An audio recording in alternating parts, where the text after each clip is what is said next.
ولا يناله غوص الفتن جلت عظمته، والصلاة والسلام والتحية والإكرام على البشير النذير السراج المنير الطور الطاهر الدر الفاخر العلم الظاهر المنصور المؤيد الرسول المسدد سيدنا ونبينا أبي القاسم محمد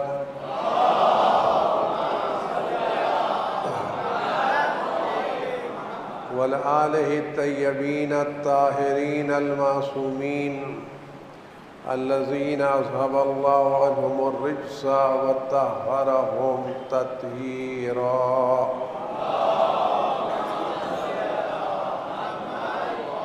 سيما على بقية الله في العالمين وخاتم أئمة المعصومين الكهف الحسين وغياث المستر المستكين ملجأ الهاربين وعصمة المعتصمين أرواحنا وأرواح العالمين لتراه بمقدمه فداه عجل الله تعالى فرجه الشريف. واللعنة الدائمة الباقية على أعدائهم وقتلتهم وغاصبي حقوقهم أجمعين. أما بعد يا عباد الله، أوصيكم ونفسي بتقوى الله. ألا وإن الدنيا قد أدبرت وعاظنت ببداء، وأن الآخرة أقبلت وأشرفت باطلاع. ألا وإن اليوم المزمار وغدا السباق سبقة الجنة والغاية النار. أفلا طائب من خطيته قبل منيته، العامل لنفسه قبل يوم موسه.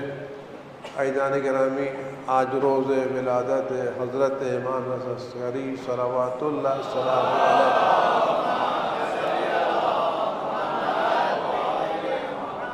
اس مبارک دن کے تعلق سے سب سے پہلے ان کے فرزند عزیز حضرت حجت ابن الحسن عسکری صلوات اللہ السلام علیہ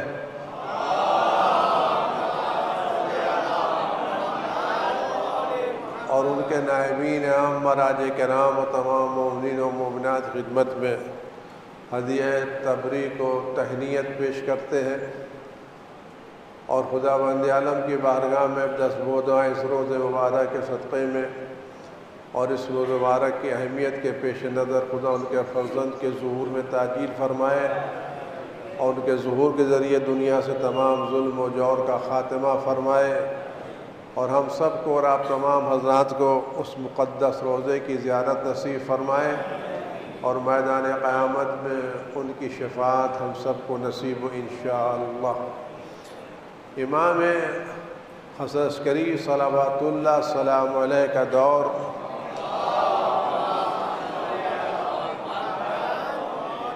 تمام ائمہ معصومین صلوات اللہ علیہم کے تعلق سے بہت زیادہ سینسٹیو اور حساس دور تھا. اتنا حساس دور بقیہ کسی امام کا نہیں رہا ہے، اور اس حساسیت کی وجہ یہ تھی کہ تمام لوگوں کو یہ پتہ تھا، علم تھا کہ وہ مہدی جس کا وعدہ رسول خدا صلی اللہ علیہ وسلم نے فرمایا ہے، اور جو آنے کے بعد تمام ظالموں کا تختہ الٹ کے پھینک دے گا، دنیا سے تمام ظلم و جور کا خاتمہ کر دے گا، سارے ظالم کو ان کے کردار کی سزا عطا کرے گا، تو وہ فرزند انہی کے یہاں پیدا ہونے والا ہے. لہذا وہ لوگ جن کے مزاج میں فرعونیت تھی اور جو فرعون کی طرح سے ظالم سمجھتے تھے، انہوں نے اس بات کی پوری کوشش کی کہ یہ بچہ پیدا نہ ہونے پائے، اور ہم کوشش کر لیں تاکہ مہدی نہ آئیں گے، نہ ہمارا تختہ پلٹا جائے گا اور نہ ہم کو اپنے ظلم کی سزائیں بھگتنا پڑیں گی. اس کی خاطر انہوں نے ہمارے 10ویں امام و 11ویں امام کو مدینے سے بلا کر کے سامرہ رکھا، اور سامرہ میں بھی چھاؤنی میں رکھا، یعنی ملٹری کی کسٹڈی میں رکھا، اور ایک آدمی بھی امام سے آسانی کے ساتھ مل نہیں سکتا تھا۔ اگر کسی کو ملنا ہوتا تھا تو کوئی سامان بیچنے والا جا کے جاتا تھا تو ملتا تھا، یعنی کسی نہ کسی بہانے سے لوگ ملتے تھے، آسانی کے ساتھ لوگ مل نہیں پاتے تھے۔ اور گھروں میں باقاعدہ مسلسل ایسی عورتیں معین کر دی گئی تھیں جن کا کام یہ تھا کہ امام کے گھر میں جتنے خواتین ہیں ان کا جائزہ لیتے رہیں کہ کسی کے پیٹ میں کوئی بچہ تو نہیں ہے، تاکہ اس کو قتل کر دیا جائے۔ امام کی وفات کے بعد جن کی کنیز تھی، جس کے بارے میں ذرا شبہہ تھا، اس کو بھی لے جا کے لوگوں نے کئی سال تک قید میں رکھا، تاکہ اگر بچہ پیدا ہو تو اس کو قتل کر دیا جائے۔ تو یہ دور امام کا بہت ہی سخت ترین دور تھا ائمہ معصومین کے تعلق سے، لیکن اس کے باوجود بھی ائمہ معصومین نے اس سختی کو بہانہ نہیں بنایا، بلکہ خدا بند عالم نے ان کے ذمے جو ذمہ داریاں دی تھیں ان ذمہ داریوں کو پورا کیا، اور اس طرح سے پورا کیا جو اس کی سیاست اس زمانے کی یہ تھی۔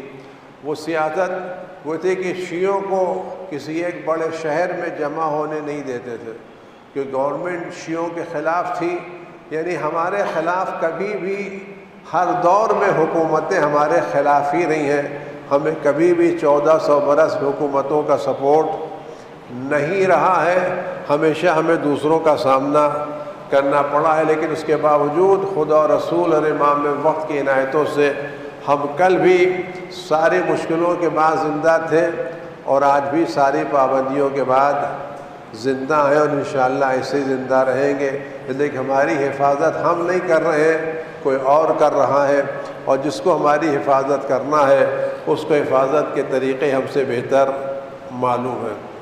تو امام نے یہ پالیسی بنائی تھی کہ میں بڑے بڑے شہروں میں نہیں بلکہ چھوٹے چھوٹے دیہاتوں میں شیعوں کے پاکٹ بنائے تھے، 10 گھر یہاں، 5 گھر وہاں، 15 گھر وہاں، اور یہ بھی بالکل ان نون طریقے سے لو پروفائل میں رہتے تھے۔ یہ آپ غور کریں، یہ ایک بڑی اہم بات میں آج تک پہنچانا چاہ رہا ہوں۔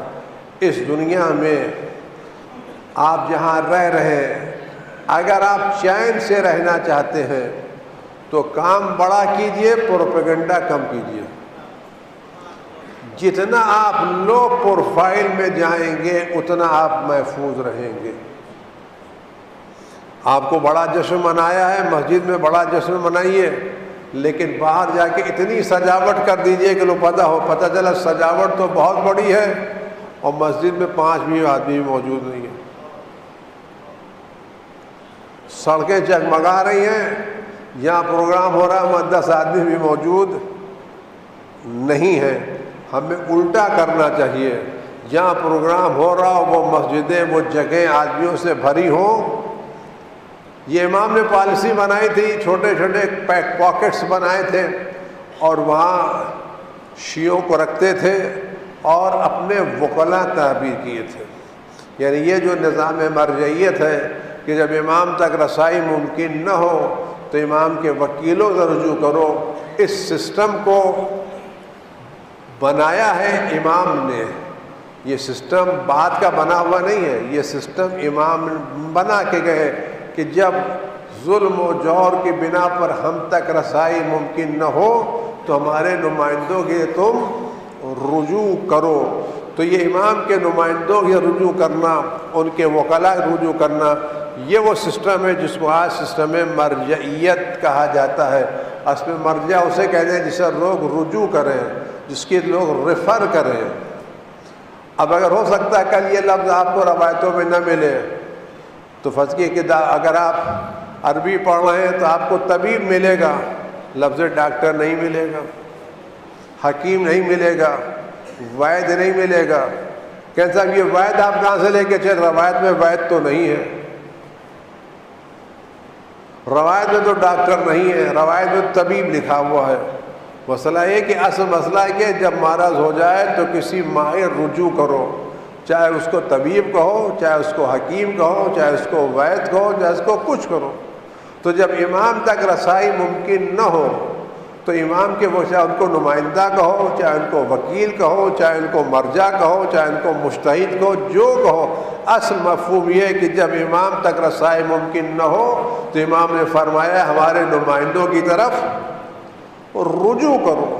اب کچھ لوگ کہتے ہیں یہ لفظ مجتہد کہاں آیا؟ مسئلہ یہ کہ وہ اگر آدمی غور کرے نا تو پتہ چلتا ہے کہ یہ بات بیان کرنے والے وہ ہیں جن کو بہت زیادہ عربی وغیرہ پتہ ہوتا نہیں ہے، خالی کہیں سے اخبار سے پڑھ کر کے اعتراض کرنا شروع۔ زیادہ تر اعتراض کرنے والے وہ ہیں جن کو خود کچھ نہیں پتہ ہے، کسی اور کی زبان ہے جو وہ بول رہے ہیں، پیچھے کوئی اور ہے اور بول کوئی اور رہا ہے۔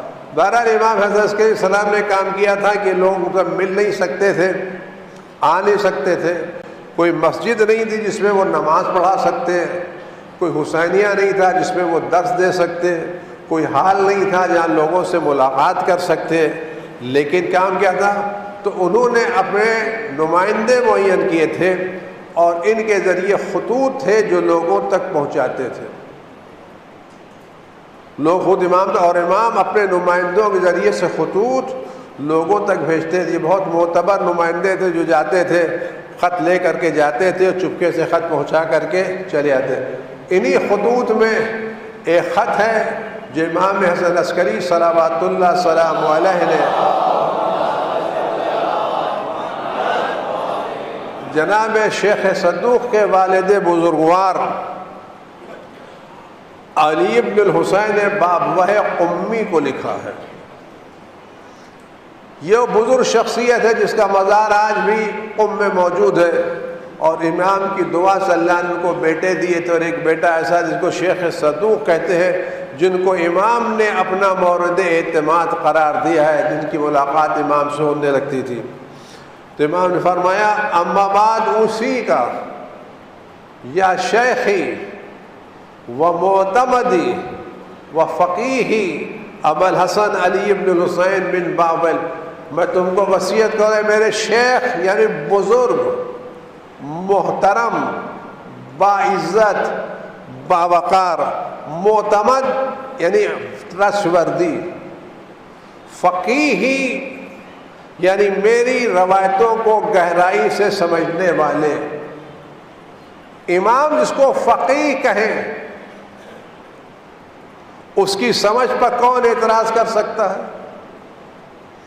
اور یہ اس درجے پر فائز تھے جناب علی ابن بابوہ قمی کہ اگر لوگوں کو کسی مسئلے میں کوئی روایت نہیں ملتی تھی اور ان کا کوئی یہ فتویٰ ہوتا تھا تو کہتے ہیں ان کے فتوے کے پیچھے کوئی نہ کوئی امام کی روایت ضرور ہے، لوگ ان کے فتوے کو ایک روایت کے طور پر قبول کرتے تھے۔ ایمان کا معتمدی، میرے مورد اعتماد، ٹرسٹوردی، فقیہ نہیں فقیہ ہی، میرے فقیہ یعنی میری باتوں کو گہرائی سے سمجھنے والے، نتیجہ نکالنے والے۔ فقیہ اس کو کہتے ہیں جو ایک بات سے 10 باتیں نکال سکتا ہو، جو کلیات سے جزیات تک پہنچ سکتا ہو، جو کلام میں چھپی ہوئی باریکوں سے سمجھا سکتا ہو۔ میں تو وصیت وفقک اللہ لمرضاتے، خدا تمہیں اپنی خوشنودی کی توفیق عطا دے، وجعل من صلبک اولادا صالحین برحمتہ، اور خدا تمہاری فرزندوں میں، تمہاری نسل میں اولاد صالح قرار دے۔ اور اللہ نے 2 بیٹے دیے، دونوں صالح شیخ صدوق پلر ہے شیعوں کا۔ کس چیز وصیت کرتے ہیں؟ اسی کا بتقوی اللہ، تقوی الہی اختیار کرو۔ مولا کائنات حضرت علی ابن ابی طالب علیہ السلام فرماتے ہیں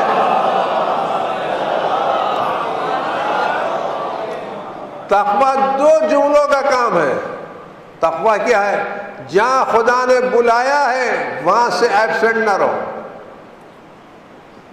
اور جہاں خدا نے منع کیا ہے وہاں پریزنٹ نہ رہو۔ خدا نے نماز صبح میں بلایا ہے تو قضا نہ ہو، شراب خانے میں منع کیا ہے تو وہاں نظر مت ہو، خدا نے سچ بولنے کو کہا ہے تو زبان پر جھوٹ نہ آئے، جھوٹ بولنے سے منع کیا ہے تو کبھی غلط بیانی نہیں ہونا چاہیے۔ دو تقویٰ، جہاں بلایا ہے وہاں غیر حاضر نہ رہو، اور جہاں منع کیا ہے وہاں موجود نہ رہو۔ آیا ائمہ معصومین نے ہم کو مسجدوں میں بلایا ہے یا 12 بجے رات پر چوراہوں پر؟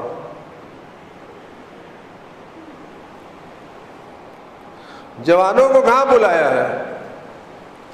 کتابوں کے پیچھے بلایا ہے یا ہوٹلوں کی میز پر؟ خدا جوانوں کو کہاں دیکھنا چاہتا ہے؟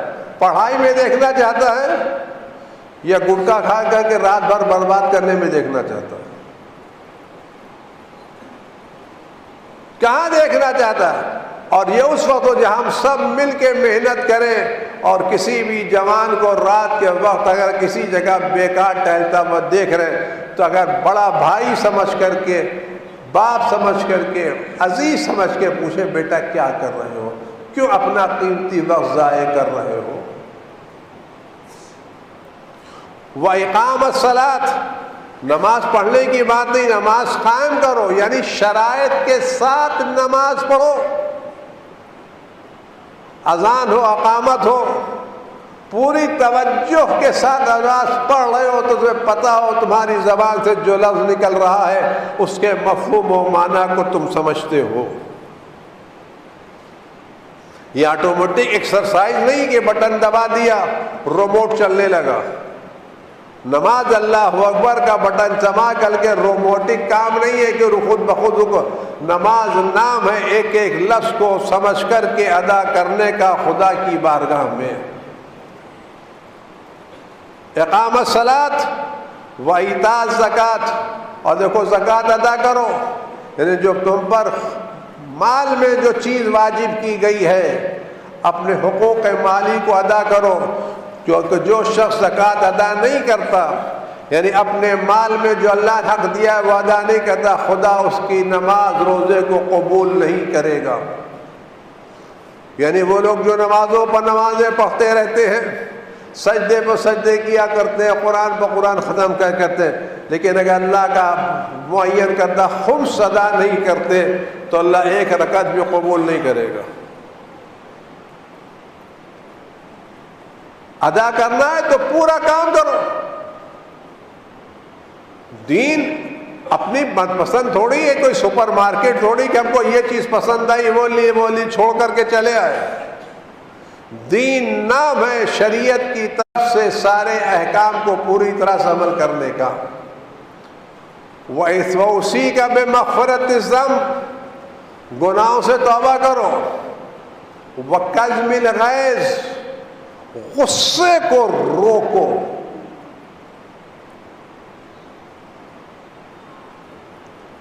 غصہ آنا ہماری فطرت میں ہے، لیکن ڈاکٹر کہتے ہیں اگر آپ چاہتے ہیں قابو پائیں تو جس وقت غصہ آ رہا ہے خالی 1 منٹ کی بات ہے، بلکہ ڈاکٹر اس سے بھی کم، جب غصہ آئے تو فوراً ایک آدھا منٹ 1 منٹ خاموش ہو جاؤ، سوچو میں غصہ کروں یا نہ کروں، اس کے بعد غصہ کرو، دیکھو کنٹرول ملتا ہے یا نہیں ملتا۔ جس وقت غصہ آ رہا ہو، کسی آدمی نے بدتمیزی کی، بد زبانی کی، چڑھ گیا غصہ، فوراً ریئیکشن مت دکھاؤ، 1 منٹ کتنا لگتا ہے؟ کہتے آدھا منٹ رک جاؤ، دیکھو یہ پریشر کم ہوتا ہے یا نہیں ہوتا۔ اگر اسی وقت کام کر لے جاؤ گے تو بعد میں پچھتانا پڑے گا۔ اگر کوئی آدمی گاڑی چلا رہا ہو اور اسٹارٹ کیا اس نے اور پہلے ہی 4th گیئر میں لگا دے اور جاتے ساتھ ایکسیلیٹر دبا دے تو کیا ہوگا؟ گاڑی میں بیٹھے اور 4th گیئر میں لگائے اور زبردست ایکسیلیٹر لگائے تو کیا ہوگا؟ خود بھی جائے گا، 2-4 کو لے کے بھی جائے گا. لیکن اگر دھیرے دھیرے 1 گیئر میں لگا کر کے ایکسیلیٹر دھیرے دھیرے دبائے تو خود بھی سالم پہنچے گا، دوسرے بھی محفوظ رہیں گے. جب ہمارے غصے کی گاڑی اسٹارٹ ہو جائے تو فوراً اس کو 4th گیئر پر لگا کر کے زبان کا ایکسیلیٹر نہیں دینا چاہیے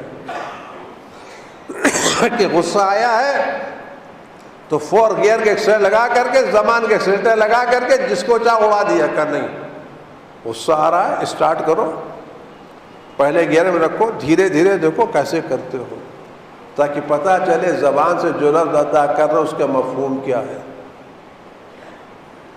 وصلت الرحم، رشتہ داروں کا خیال رکھو، خاص کر ان رشتہ داروں کا خیال رکھو جو تم سے رشتہ توڑ چکے ہیں.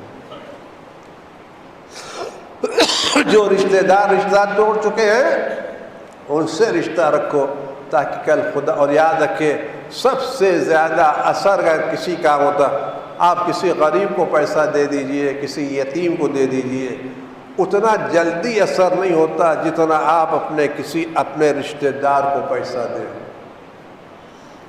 اگر آپ اپنے رشتہ دار کے ساتھ پیسہ دے رہے سے لے رہے آپ یقین جانے بہت جلدی اس کا ریٹرن آپ کو ملتا ہے. دیکھتے دیکھتے آپ کو ریٹرن مل جائے گا. وہ مواسات الاخوان، دوستوں کے ساتھ اچھا برتاؤ کرو. وسعی فی حوائج فی الجوع، اور آسانیوں میں سختیوں میں ان کی حاجتیں، ان کی ضرورتیں پورا کرنے میں ان کی مدد کرو. والتفقہ فی الدین، دین میں معلومات حاصل کرو، دین پڑھو، سنو نہیں. آج ہمارے کیا پرانے زمانے کے جو لوگ تھے، بزرگ لوگ تھے یہاں کے اوپر، میں یہاں سنتا رہتا ہوں، بہت سے لوگ ہیں جب مرحوم شیخ صاحب زندہ تھے کیسا ہم ان کے یہاں جاتے تھے، اس زمانے کی 50 سال پرانی باتیں کہ وہ حدیث بیان کرتے تھے، وہ روایتیں بیان کرتے تھے. میں نے شیخ صاحب سے یہ سنا. تو آج وہ پرانے لوگ وہ فکر رکھتے ہیں شیخ صاحب. کیوں؟ عالم دین کے پاس چاہتے تھے مسئلہ پوچھنے کے لیے، آج جاتے عالم دین مسئلہ بنانے کے لیے، مسئلہ ایجاد کرنے کے لیے. تفقہ فی الدین. ایک گلاس آپ کرسٹل کا لے آئیے، بوروسل کا اچھا گلاس لے آئیے، اس میں مٹی بھر دیے، قیمت کتنی ہوگی؟ اسی میں آپ چاندی بھر دیے تو قیمت کتنی ہوگی؟ اسی میں آپ سونا بھر دیے تو قیمت کتنی ہوگی؟ اسی میں آپ ہیرا بھر دیے تو قیمت کتنی ہوگی؟ بڑھے گی نہیں بڑھے گی؟ تو دل بھی ایک گلاس ہے، اس میں دنیا کی محبت رکھو گے تو قیمت کم ہو جائے گی. روایتیں رکھو گے، دین کی باتیں رکھو گے، ائمہ معصومین کی حدیثیں رکھو گے تو کوئی سونا نکلے گا، کوئی ہیرا نکلے گا، کوئی چاندی نکلے گا. کس کی قیمت بڑھے گی؟ ہمارے دل کی، ہمارے ذہن کی. جس کے ذہن میں معصومین کی روایتیں ہوں گی اس کا ذہن قیمتی ہے. جس کے فکر میں ائمہ معصومین کی باتیں، اس کی فکر قیمتی ہے. تو ہم اس بوروسیل کے گلاس کو مٹی سے اور کیچڑ سے بھر کر کے آبرو اس کی ویلیو ختم بھی کر سکتے ہیں اور ہیرا بھر کے اس کی آبرو بڑھا بھی سکتے ہیں. تو اپنے دل و دماغ کو دنیا کی محبتوں سے بھر کر کے اس کو بے قیمت بھی کر سکتے ہیں اور ائمہ معصومین کی آیتیں، روایتیں، واقعات پڑھ کے اس کو اتنا قیمتی کر سکتے ہیں کہ اس کی قیمت جنت کے لیے کچھ ملنے والی نہیں ہے. وَالتَّثَبُّتُ فِي الْأَمْرِ، امامت میں ثابت قدم رہو، قرآن سے رابطہ رکھو، حسن الخلق کا اچھے اخلاق سے پیش آؤ، امر بالمعروف کرو اور برائیوں سے روکتے رہو. اس کا فرماتے دیکھو نماز شب پڑھو، کہ حضرت رسول خدا صلی اللہ علیہ وآلہ وسلم نے حضرت علی ابن ابی طالب علیہ السلام سے وصیت کی تھی،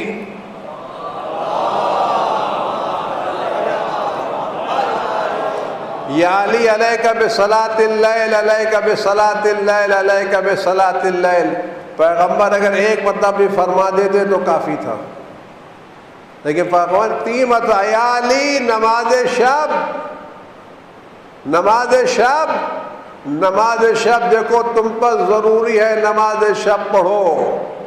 3 مرتبہ رسول اللہ نے علیہ السلام فرمایا، اور فرماتے ہیں وَفَمَنِ اسْتَخَفَّ بِصَلَاةِ اللَّيْلِ فَلَيْسَ مِنَّا، جو شخص نماز شب کو ہلکا سمجھے وہ ہم میں سے نہیں ہے۔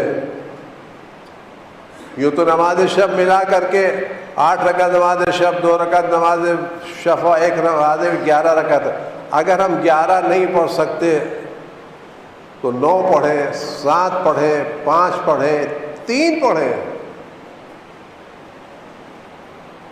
اگر صبح سے پہلے نہیں پڑھ سکتے، نماز صبح کے بعد پڑھیں۔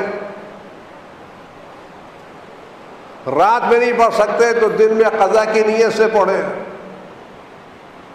یوں تو نماز شب کا وقت آدھی رات سے لے کر کے بعد سے مغرب کے بعد سے صبح تک ہے، ہمیں پاس وقت نہیں ہے، تھک گئے ہیں، بمبئی کی زندگی ہے، 11 بجے 12 بجے رات میں آتے ہیں، سوتے سوتے 1:30 بجتا ہے، 2 بجتے ہیں، صبح کی نماز پڑھنا مشکل ہوتا ہے۔ کون آج نماز صبح سے پہلے اٹھے؟ نماز صبح سے پہلے نہیں اٹھ سکتے تو نماز صبح کے بعد ہی 2 رکعت، 3 رکعت، 1 رکعت نماز شب قضا کی نیت سے پڑھ تو دو۔ آن ٹائم نہ صحیح، لیٹ صحیح، تم کلاس میں جاؤ تو صحیح۔ ایبسنٹ رہنا زیادہ اچھا ہے یا لیٹ پہنچ جانا؟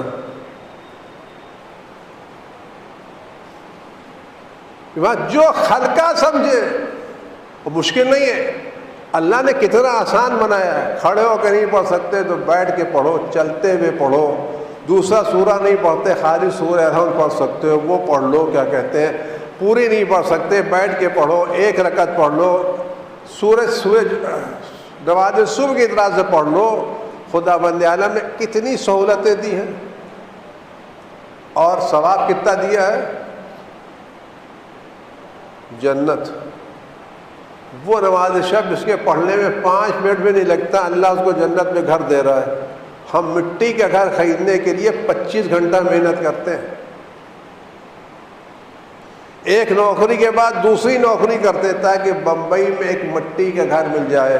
خدا بندارہ نماز شب کے بدلے ہم کو سونے چاندی کا گھر دے رہا ہے۔ ہم آدھا گھنٹے کی نماز پڑھ کے سونے چاندی کا گھر نہیں خریدتے اور 20 گھنٹہ محنت کر کے اینٹے کا گھر خریدنے میں لگے رہتے۔ خدا کہ نہیں پڑھ سکتے تو قضا پڑھ لو۔ فعمل بوصیتی، میری وصیت پر عمل کرو۔ ہمارے تمام شیعوں کو حکم دو کہ میری وصیت پر عمل کریں، صبر کرو اور ظہور کا انتظار کرو۔ پیغمبر نے فرمایا کہ سب سے بہترین عمل ظہور کا انتظار کرنا ہے، اور فرمایا دیکھو ہمارے شیعہ اس وقت تک رنج و غم و حزن و پریشانی میں رہیں گے جب تک میرے بیٹے کا ظہور نہیں ہو جاتا۔ اس سے فرماتے ہیں دیکھو اے میرے شیخ، اے میرے بزرگ، میں تم سب کو وصیت کر رہا ہوں اس بات کی، دیکھو زمین کبھی بھی حجت خدا سے خالی نہیں رہے گی، انشاءاللہ ایک دن ظہور آنے والا ہے۔ تو امام ہم سے کیا فرما رہے ہیں کہ دیکھو میرے فرزند کا انتظار کرو۔ انتظار کرنے کا نام نہیں ہے، انتظار تیاری کا نام ہے۔ کم از کم ہم اتنا تو کر سکتے ہیں کہ اپنی نمازوں کے قنوت میں اللہم کن تو پڑھیں۔ اگر ہم کچھ نہیں کر سکتے کم از کم طے کر لیں اپنی ہر واجب نماز کے قنوت میں اللہم کن پڑھیں گے۔ آیت اللہ خوئی محروم رحمۃ اللہ علیہ کے 75 سال ملتا ہے کہ کوئی ایسی نماز واجب نہیں تھی جس میں اس مرجع بزرگوار نے قنوت میں اللہم کن ولیک دعا نہ پڑھی ہو، تو بلا وجہ نہیں پڑھتے تھے۔ اگر ہم یہی طے کر لیں کہ روزانہ اپنی ہر واجب نماز کے قنوت میں اللہم کن پڑھیں گے تو کم از کم ظہور کی دعا کرنے والوں میں شامل ہو جائیں گے۔ خدا بند عالم ہم سب کو بہترین توفیقات عنایت فرمائے۔ اعوذ باللہ من الشیطان الرجیم، بسم اللہ الرحمن الرحیم، قل هو اللہ احد اللہ الصمد لم یلد ولم یولد ولم یکن لہ کفوا احد.